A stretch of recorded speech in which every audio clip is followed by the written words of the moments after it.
Welcome sa Dries TV. Kung interesado ka sa ganitong news, huwag kalimutang isubscribe ang ating YouTube channel. Maraming salamat! Welcome back again sa ating YouTube channel mga kakimpaw, and sa update natin ito, pag-uusapan natin ay tungkol sa mga importanteng kaganapan kina Kim and syempre kay Paolo Avellino. Pero bago po ang lahat, maraming salamat sa inyong patuloy na pag-support at pagsubaybay sa mga daily update natin. Kaya naman bilang pasasalamat, narito po ang ilang napili kong komento patungkol ito sa naging previous update. Una komento mula po ito kay Ginang Hermeline De Vito. Sabi niya, heard hindi pumayag si Nadine ng kissing scene. Don't know how true. Kaya siguro ginawang ka-double si Kimi kasi komportable na ang Kimpaw sa ganitong scene para naman believable panoorin. Maraming salamat sa komento, Ginang Hermelinda De Vito. Yes, tama kayo dyan. Hindi natin alam kung totoo nga no, na ka-double po ni Nadine Lustre itong si Kim Chu. Kasi kung totoo man nga po yun mga kakimpaw, isang patunay lamang ito na talaga namang sobrang lalim po no, ng respeto ni Paulo kay Kim Chu, ganun din kay Nadine Lustre. Kaya kung saan po siya komportable mga kakimpaw, doon po siya makikipag-kissing scene. And maganda din ito mga kakimpaw para nga naman kapanipaniwala, 'di ba yung eksenang yon? Kaya marahil si Kim Chu ang pinasalang sa ganoong eksena, 'di ba? Kasi komportable nga naman din si Kim at Paulo sa isa't isa. Pero again, hindi po natin sure kung totoo nga talaga na si Kim Chu ang kadouble sa kissing scene ni Nadine Lustre. Sabi ko nga po sa inyo, maging mapagmatiyag at mapanuri tayo. Dahil baka mamaya, magamit na naman po si Kim Chu para po panoorin ang movie ni Paula. Actually, wala namang masama kung panoorin po natin ito. Pero syempre, baka umasa po ang marami. Kaya make sure muna natin na si Kim ang kadouble, then tsaka po natin supportahan, okay? So maraming salamat sa komento, Ginang Hermelinda De Vito. God bless po and mabuhay kayo. Next comment, wala naman po kay Ginang Honey Joyce Rigor. Sabi niya, hello Miss Durs, tama ka Miss Durs, kung sakali mang totoo na si Kimi ay kadouble siya sa pelikula nila Paulo at Nadine, pwede naman siguro na suportahan ng Kim Pao fans basta may assurance at ipangako ni Pao sa lahat ng fans ng Kim Pao na kung sakaling mag-leak ang pelikula ni Nadine at sasabihin man niyang dati niyang management nagagawa ulit sila ng project with Nadine, huwag siyang papayag kasi nga pending lang yung project nila nung kasagsagan ng COVID at ngayon lang natuloy. Yes, tama kayo dyan. Ginang Honey Choice Rigor. So alam naman natin na talagang tinapos lang to ni Paulo. Pero once na mag-click po ang kanilang project ni Nadine Lustre mga kakimpaw, sana ganun po ang gawing desisyon ni Paulo na tumanggi na, inap na, tinapos ko lang yung project na yan para wala na akong ibang isipin at commitment sa dati niyang management. 'Di ba? Kasi alam naman natin na si Paulo po, ang gusto niyang makatrabaho ng paulit-ulit, walang iba kundi po si Kim Chu.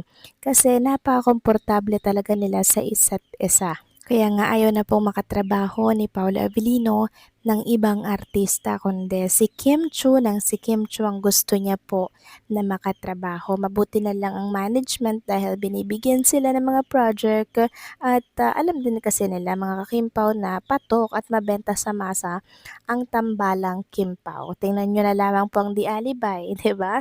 Talaga namamayagpag pa rin sa Free TV kahit na ipalabas na po sa prime time at sa I Want Still number 1 at pinipili po ng mga advertisers. So maraming salamat sa komento, Ginang Honey Joyce Rigor, God bless po and mabuhay kayo. So eto na nga pag-usapan na natin mga kakimpaw, mga topic na nakalap natin sa hapong ito at unahin na nga nating pag-usapan ang tungkol nga po dito sa relo ni Chinita Princess na until now pinag-uusapan ngayon sa mundo ng social media. Paano ba naman kasi mga kakimpaw, nagkakahalaga ito ng 2.4 million pesos. Grabe mga kakimpaw, no?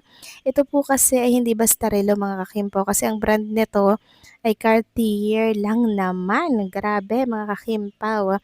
Milyon ang halaga Kaya for sure, espesyal na tao din ang nagbigay nito kay Chinita Princess. Baka nga naman galing, baka nga lang ha, baka lang naman galing kay Paulo. Samantalang next topic naman, alamin naman natin ang kaganapan dito kay Kim Chu. Ngayong araw po yan ng linggo. So napag-alaman natin mga kakimpaw na meron siyang parang photoshoot mga kakimpaw. Dahil si Kimi nga po ay napag-alaman natin na nasa Subic sa Old Caravan daw mga kakimpaw at makikita nga dito na parang mag-horseback riding si Chinita Princess. Marami tuloy ang nagtatanong kung para kaya ito sa endorsement shoot ni Kim Chu or para sa photo shoot ng birthday niya which is April 19 and April 29. Dalawa yung birthday kasi ni Kim Chu mga kakimpaw. Sabi tuloy dito sa isang account sa X, last year, Dubai and Bali scene. This year kaya Paris and Subic and horseback riding concept. So excited. Ano kaya ang ipopost sa April 19 and ano sa April 29? Masaya din kapag dalawang birthdays. So, hindi pa po malinaw mga kakimpaw kung para saan ba yung photoshoot na gagawin ni Kim Chu dito po sa Subic mga kakimpaw. Kasi nung nakaraan, 'di ba, ang nagplano po ng kanyang photoshoot ay si Ate Lakam niya nung okay na okay pa po ang kanilang relationship, 'di ba? Sabi nga ni Kim Chu, wala po daw siyang plano na mag-photoshoot sana. Ngayong magkasira po sila ni Lakam mga kakimpaw, hindi ko alam kung may photoshoot pa rin ba si Chinita Princess for birthday niya po. I'm not sure ha, pero sana meron po, no, para nang sa ganun meron siyang ma-post mga kakimpaw para sa kanyang mga fans, sa kanyang kaarawan po. 'Di ba? Kasi syempre deserve ni Kim Chu yun. Sobra siyang nagpapagod, nagpapakahirap sa trabaho. Kaya ngayong birthday niya mga kakimpaw, ano naman kung sarili naman niya po ang unahin niya, 'di ba? Para sa kanyang espesyal na kaarawan. Meron ding mga nagsasabi na baka daw kasama si Paula Avellino sa Subic, baka daw dito nag-date at kung ano-ano pa mga kakimpaw. Pero ang sure dito si Kim Chu po ay nasa Subic para sa isang photoshoot na hindi pa natin sure kung ito ba ay sa birthday niya, anniversary, or sa endorsement shoot. Kung sa endorsement shoot, congratulations kay Chinita Princess. At kung para naman sa photoshoot niya sa birthday, well, congratulations pa rin. Kasi another year na naman ang madadagdag sa edad ni Chinita Princess. It's time mga kakimpaw, no? Na mag-isip-isip na si Kim Chu ngayon para sa kanyang magiging future family and husband. Sabi nga nila, naku Kim Chu, mag-anak ka na. Yan po ang sigaw ng mga fan Mag-anak na si Kim Chu. Pero syempre mga kakimpaw, ang ipa-priority po ngayon ni Kim ay yung kanyang napakagandang career. Dahil naniniwala si Kim Chu na ang lahat ay may tamang pagkakataon. So paano mga kakimpaw, hanggang dito na lamang po ang update natin. Maraming salamat sa patuloy na pagsuporta.